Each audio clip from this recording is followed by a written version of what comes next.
Everyone. As you can tell, I'm sweating not just from the heat, but I just finished filming the next episode of the show. You want to say something, Bella? Oh wait, you got a little gunky there. There we go. Okay, you're good.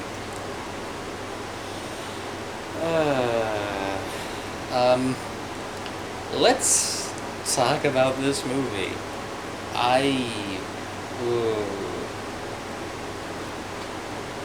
There's been a lot of interesting reactions from this. Like, a whole lot of interesting reactions. Some are saying it's a spectacle. Some are saying it's soulless. I just went in there with my brain shut off, and yeah, it's not very good. It's not very good. I'm sorry. I'm really sorry. I'm gonna say right now, if I can get more emotion out of Bella here than any other creature in this CGI, dull-faced approach. Look at her! Look at her! You're getting more expression out of her than any of those animals in that movie. I mean, look at this. She looks like she's happy and hungry, and oh, she's lovey. She's very, very lovey-dovey. Oh, look at you. Oh, you. Why do you do this to me every time I do the camera? Like, look at her. Look at her. Look at her expression. Look at her face. Okay. It's okay. It's okay. No, Bella, I gotta talk about this thing, alright? Sorry. I know.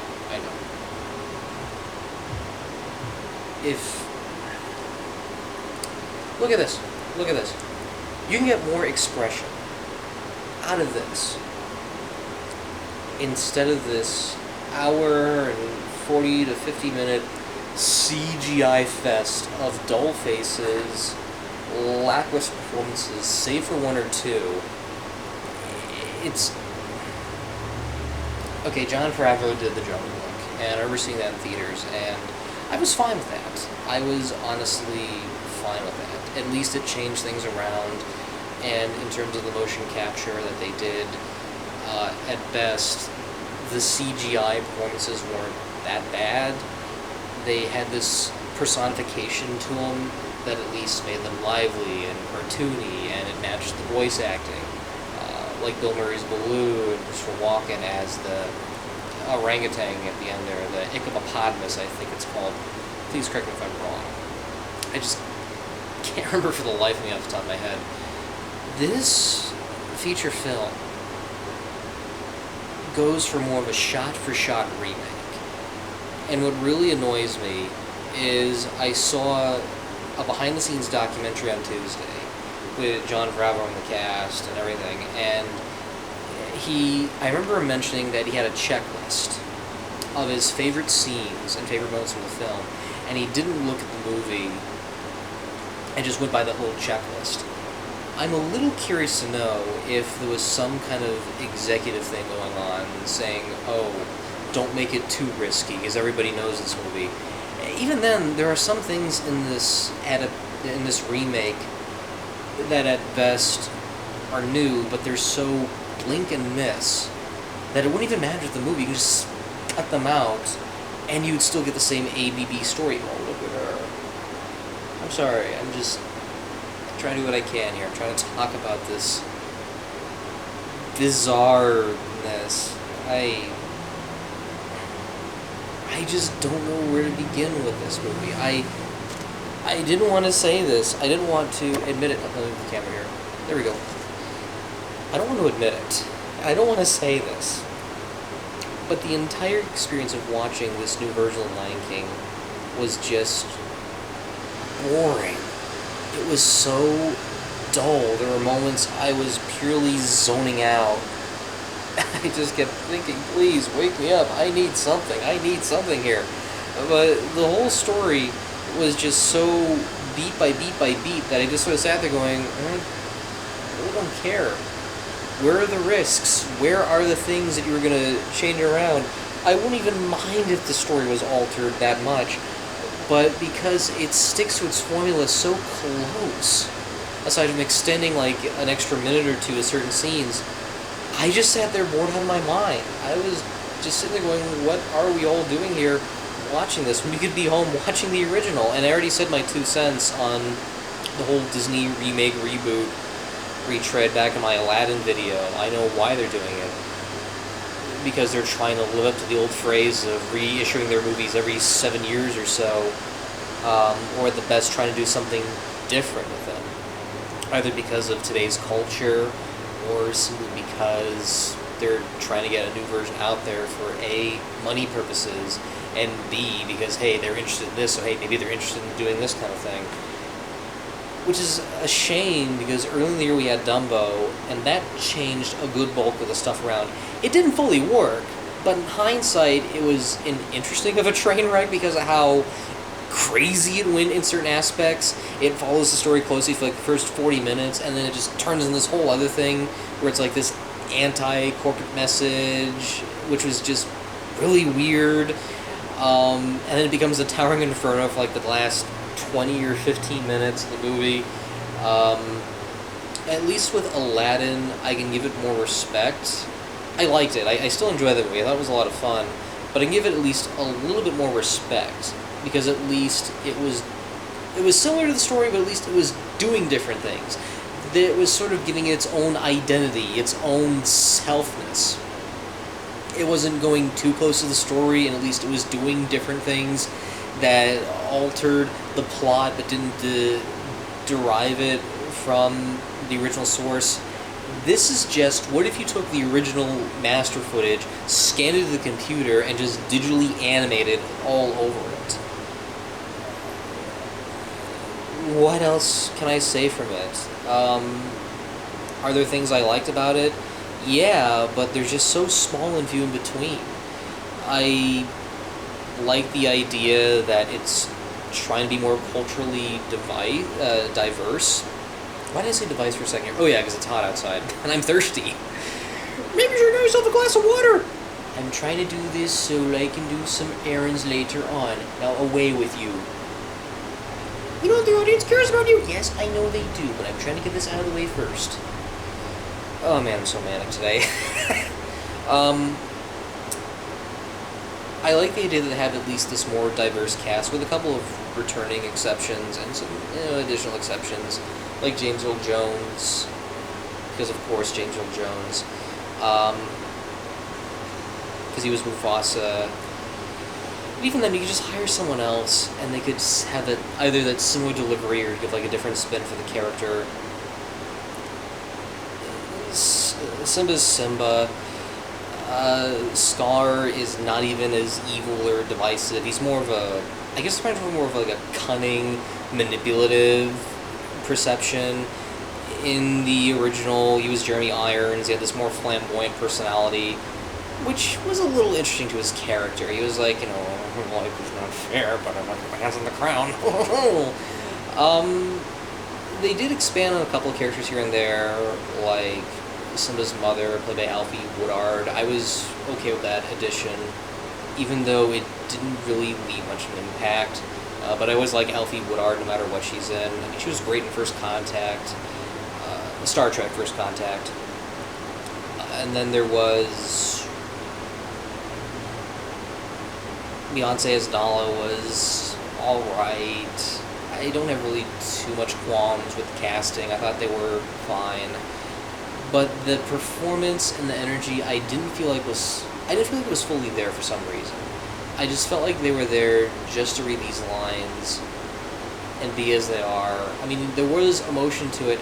It's hard to say because you're looking at these CGI creations and they're so dead-faced and so pan-faced that when you hear these line reads, it doesn't match up for some reason. I don't know how to describe it or talk about it, but it was a weird experience because these expressions, it's like as if someone was screaming and it's coming out of this little rat that's not even emoting. That's the whole movie in a nutshell. There's this energy, there's this presence, but the creations that they're putting into, they're supposed to deliver these emotions, they're not emoting it that much, and that really, really bothered me. And I know they're going for a more realistic approach with these animals, but you're having them talk. Give them some leeway. At least do something with the eyebrows more. Have them be a little more expressive. Have the ears move or something. They're just there. They're flat, they're dull, they're not doing anything, and when they move around, they move around like real animals. Fine, I understand that because it's all a digital set. It's this entire digital world with these digital creatures, but have them emote. Have them do something a little more than just like bitch slap each other a couple of times. And even when it comes to those powerhouse moments, they are lacking in energy so much that I feel like they're just there because you remember it from this moment, so we gotta have it in because of that moment. The big death scene with one of the characters is so lackluster and executed in such a ridiculous manner that I held back every inch of laughter, and all I could do is just snicker, because it feels like an afterthought when you compare it to the original. Because in the original, you have Scar clamping and just chucking him off. In this version, it's clamp, slap, it just falls to his doom. I couldn't believe it. I was just sitting there going, wow. Just wow. I mean, I know you couldn't have added much to it, but slap. I'll give you a slap on the mouth. At least when it got to Timon and Pumbaa, it got a little bit lively, because the people that got to play those two characters, they actually legitimately worked. I forgot who played Timon. It's like Billy Eichner or something like that. Please do correct me. Seth Rogen as Pumbaa, he was surprisingly really good. Like, when they came in, I was like, thank you, give me some energy, give me something. If this whole movie was just those two, I would have been fine. Because they were cracking jokes, and at least they were doing things with their characters which were different. It wasn't beat for beat for beat like in the original. At least they were doing their own thing. Rafiki is so cut down in this movie. He's not the crazy, goofy shaman. He's just there. He's just legitimately there. Like, the scene when he figures out that Simba's alive, it's so lackluster. I remember just sitting there going, am I supposed to care about this? And even then, was I really supposed to care about that scene? Nothing really added to emotion. It just felt there. Like, okay, you can create these things. You can do anything in this digital computer environment, but give it some emotion. Give it some weight. This constantly, watching this, it reminded me of Disney's Dinosaur from 2000, how they're integrating CGI creations in a live-action environment. Looking back at that, I can give that so much more praise because of what it was trying to do. And at least there was emotion to those characters. At least they were doing things. Yeah, there were one-note tropes and cliches, but at least there was a presence and an emotion in front of the animation and in the voice work. At least I can look at that and see those, when those characters speak, at least I can actually see their emotions. I can see when they're angry. I can see when they're happy. There's the subtle moments and the quiet moments. At least I can tell what they're thinking. Here, they're so flat-faced that it's not a sense of creepiness. It's a sense of dullness and boringness. And that's not what I want to get from The Lion King. I want this grand, dramatic feel. And even though the original movie, it's not one of my favorites, but at least it's emotionally good. There are some powerhouse scenes. There are some really cool moments. Here, they're trying to emulate that in a CGI environment. And as cool as the technology is, it's not delivering well because it's missing the emotion. It's missing the heart so much. John Oliver is there as Zazu, and it took me a while to realize why he was there, because he does crack kind of a funny line during the pouncing sequence. He goes, "This is the news, it's important." Oh yeah, because they're on HBO and he had that news commentating thing. Yeah, I see what you did there.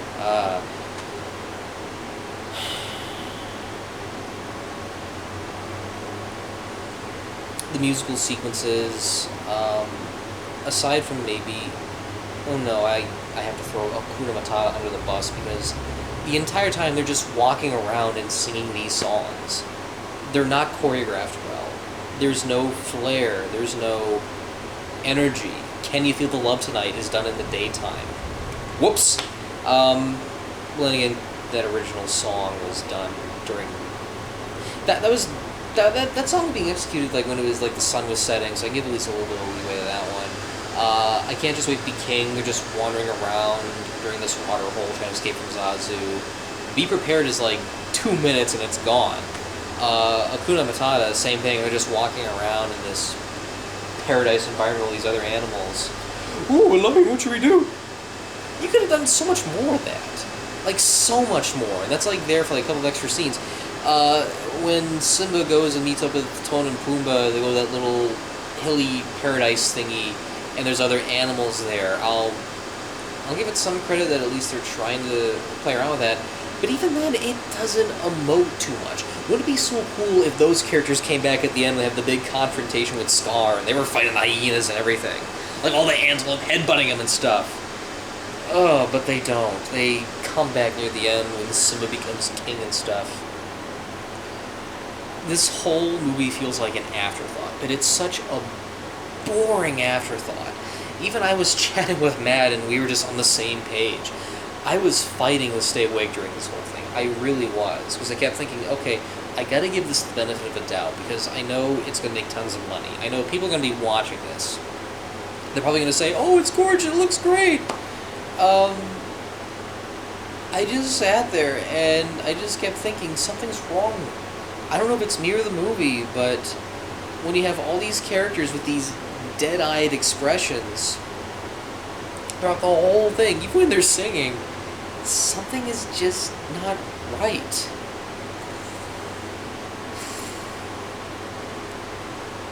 If they wanted to do a shot-for-shot remake, fine, but at least give it some flair, give it some emotion, give it something. This is on par with Gus Van Sant's Psycho. They're changing so little and yet sticking so close to the story that it's not taking enough risk. It's not doing so much. The big cloud scene with Mufasa just comes and goes. It's just this giant cloud and you can barely see like little lion features. It's not like the original where you can actually see Mufasa. Oh, man. This was just such a boring disappointment. And... oh, man. Oh. I'm more than curious. More than curious to see how this is going to do at the box office. But also, what it's going to mean for other future projects that Disney's doing. Because we got Maleficent 2 coming out in October. We have Lady and the Tramp coming out on that Disney Plus thing, the streaming service that they're going to launch later on in the year. We have Mulan and all these other possibly planned adaptations. I hope they're going to be more entertaining than this, because this was so dull, boring, drawl.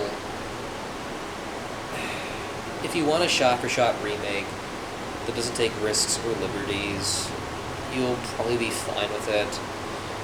But if you're expecting at least something different, something of value, something with color, stick to the original. Just stick to the original. This trend needs to die, but I know why it exists. Because ironically, Disney is afraid to take risks, and I know they are doing different things in the future. I know they're doing stuff like Artemis Fowl, I know they got Marvel, and they just recently acquired 20th Century Fox, and they got the theme parks. But they really need to up their game. And they really need to up their A game here. I know they got like Pixar doing that Onward movie, which doesn't look good for the life of me. Maybe it'll be good. I hope it is. The trailer's not selling me on it too much, because I've seen this thing done before. It's like Enchanted, but done for kids. It has that Futurama-esque humor that just feels weird. And then we have Frozen 2 coming out later in the year. I hope that's good, because the trailers at least got me a little convinced it's going to be a little harder than the first film. I don't want to say I don't want to say this version of Lion King is bad. It's not. It's clear that they put so much effort into the technology that they just forgot to put a lot of heart and emotion into it. And I feel bad because Jon Favreau is not that bad of a director. I liked Elf. He did great with Iron Man. He really puts a lot of himself into the movie. I just feel like he missed the boat with this one. I don't know how. I don't know where. I don't want to throw him under the bus. By all means, I don't want to. Maybe it was a studio thing. Maybe it was an executive thing. Believe me, I just can't figure it out. Bottom line, I don't think this is the worst of 2019. I seriously don't think it's the worst. But if I did do a top 10 list, this would make like maybe number 9 or number 10. Because that's how much I feel about it. It's just there. It's this soulless recreation that looks nice, but is lacking in color and in emotion.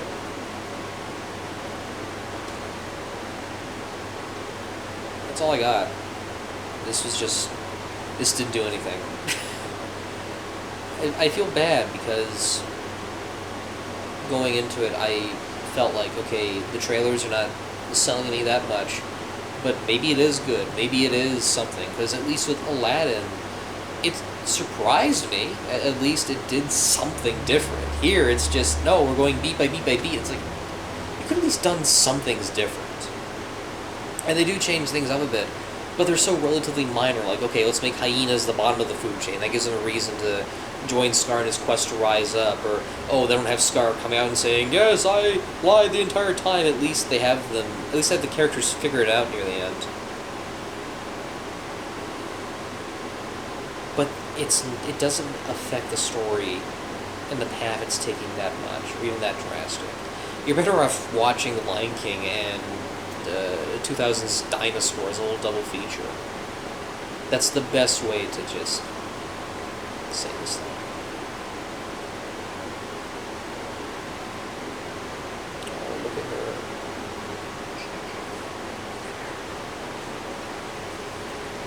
Look.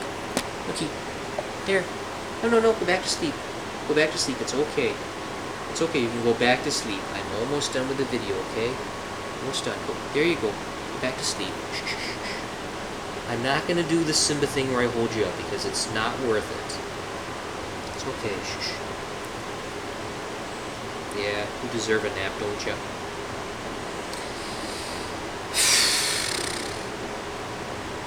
Later.